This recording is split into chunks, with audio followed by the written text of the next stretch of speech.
Hi everyone! Welcome to my fifth video. Today I want to tell you the story about Raja Gupta, a successful businessman who never had enough. He went from being a multi-millionaire to spending a few years of his life in jail. This story is part of the book I already talked about in one of my previous videos, The Psychology of Money, written by Housel. So without further hesitation, let's get started. Raja Gupta was born in a slum in Kolkata, India, an orphan as a teenager. To put it in perspective, if few people are lucky enough to begin life in third base, Gupta couldn't even see the baseball stadium. What he achieved by his mid-40s is simply phenomenal. He retired as CEO of McKinsey in 2007 and took on role at the United Nations and at World Economic Forum, and he partnered on philanthropic work with Bill Gates. With his success came enormous wealth.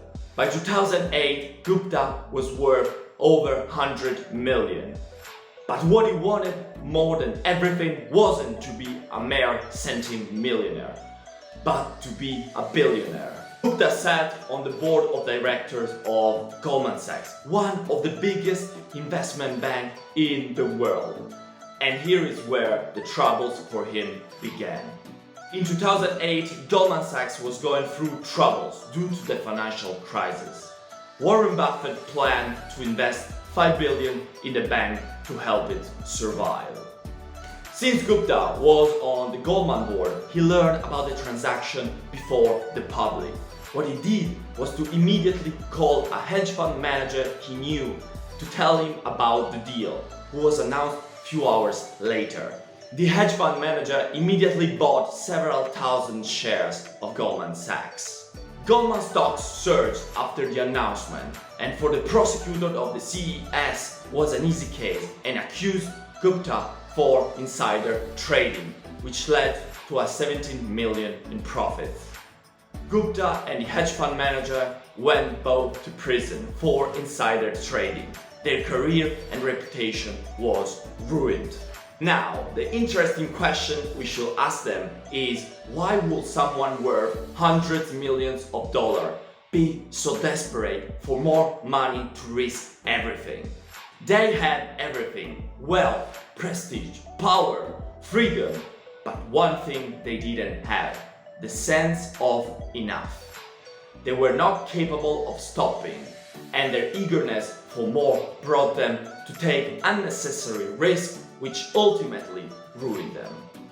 What is incredible for me is that people who seem to have everything in reality are not satisfied at the point of putting everything they have at risk.